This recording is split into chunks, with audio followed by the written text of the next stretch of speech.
Alhamdulillah Rabbil Alamin. Assalatu wassalamu ala nabiyyina Muhammadin wa ala alihi wa sahbihi ajma'in. Amma ba'd. Suatu saat setelah saya ngisi pengajian di sebuah masjid, ketika pulang saya diantar oleh salah seorang jamaah pengajian. Dia bercerita tentang pengalaman dia yang unik tapi menyedihkan.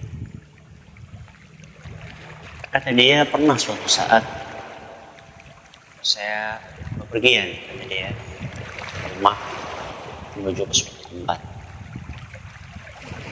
Tengah perjalanan pulang saya kemalaman, sehingga karena terbiasa untuk menunaikan sholat berjamaah, maka saya pun mampir sebuah masjid yang cukup besar, cukup megah. Saat itu sudah masuk waktu maghrib. Sampainya di masjid, ternyata lampu belum dinyalakan. Maka dia pun menyalakan lampu yang ada di masjid. Dia nyalakan. Setelah dia nyalakan, dia mau adzan tapi jangan-jangan ada muadzinnya. Akhirnya dia tunggu semenit, 2 menit, sampai 5 menit ditunggu, ternyata tidak ada yang adzan. Kayaknya wah, mungkin muadzinnya lagi kemana. Akhirnya dia yang adzan. Allahu Akbar, Allahu Akbar. Dia adzan sampai selesai. Ketika dia selesai adzan, ditunggu kok nggak ada yang datang.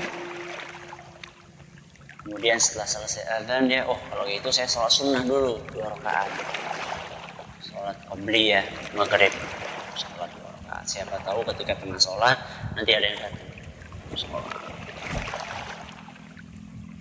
Sholat 2 rakaat, selesai sholat nggak ada yang datang juga. Akhirnya dia komat. Dia pikir biasanya kalau orang itu ke masjid selalu dengar qomat, mereka akan lari kalau dengar qomat. Ya dia benar, dia qomat. Allahu Akbar, Allahu Akbar sampai akhir. La ilaha illallah. Tengok kanan kiri belakang, tidak ada tanda-tanda kehidupan juga, nggak ada yang datang. Dia pikir kalau kayak gitu biarlah saya mungkin dimulai sholat dulu. Biasanya nanti tengah-tengah sholat ada yang datang. Tengah-tengah sholat ada yang datang, siapa tahu ada yang jadi makmum. Benar, dia sholat 1 rakaat dapat. Begitu dapat 1 rakaat, masuk ke rakaat kedua, ternyata pintunya digedor. Dor.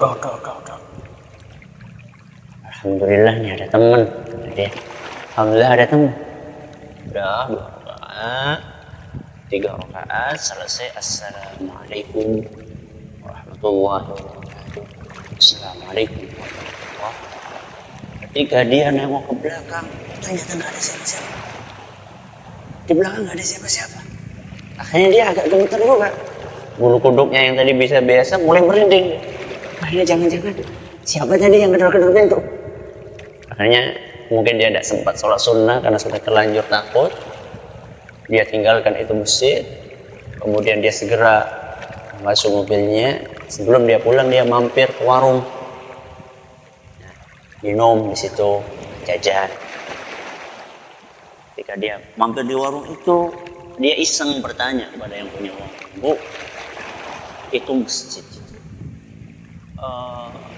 kan ada yang sholat di situ?" Tadi bapak sholat di situ." "Iya." "Gimana pak? Ada apa? Ada apa di situ?" "Ya biasa aja. Saya sholat sendirian, saya kerja borongan, azan sendirian, sholat sendirian, azan sendirian, qomat sendirian, imam, makmum sekaligus, kerja borongan. Ya saya sholat di situ biasa.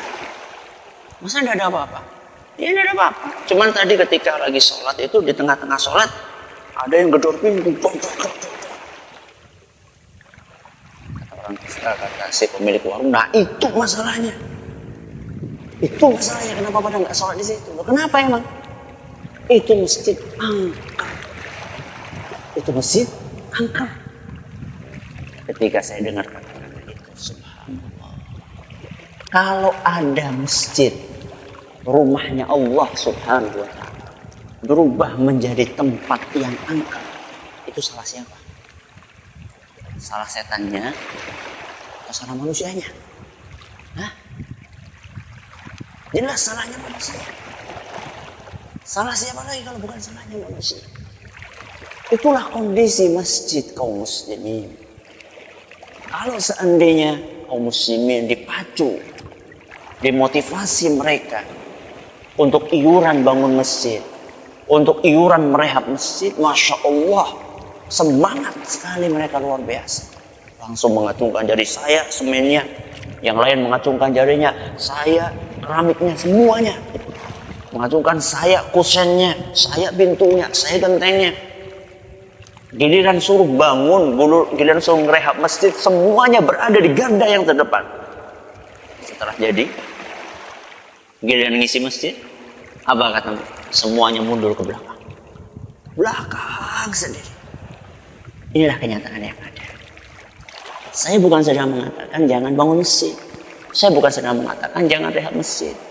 Tapi janganlah cukup sampai di situ. Ya. Kita itu dituntut bukan hanya untuk membangun masjid, tapi kita juga dituntut untuk memakmurkan masjid. Sejauh mana kita memakmurkan masjid? Kita manusia yang ada umurnya, yang sudah tua-tua. Sekarang yang ngisi masjid coba lihat. Nah, udah batuk-batuk, udah bungkuk-bungkuk, nah, udah peot-peot. Anak-anaknya pada kemana? Kalau mereka yang tua-tua ini sudah mati, siapa yang mau melanjutkan masjidnya? Maka mari kita berusaha untuk mengajak anak-anak kita, untuk mengajak putra-putri kita ke masjid. Ya. Supaya apa? Supaya ada generasi penerus yang akan mengisi masjid kita. Sehingga masjid kita tidak berubah menjadi masjid yang angker seperti masjid. Anda pengen supaya masjid di kampung Anda tidak berubah menjadi masjid yang angker? Ajaklah putra-putra Anda untuk ke masjid bersama Anda tentunya. Jangan sampai Anda hanya mengajak putranya ke masjid, sedangkan Anda sendiri enak-enak nonton TV di rumah atau enak-enak untuk bersanteria di rumah. Jangan sampai masjid Anda menjadi masjid yang angker. Semoga yang sedikit ini bermanfaat buat kita semuanya. Wallahu ta'ala a'lam wa a'lam. Subhanakallahumma wa bihamdik, asyhadu an la ilaha illa anta, astaghfiruka wa atubu ilaik. Wa akhiru da'wana alhamdulillah.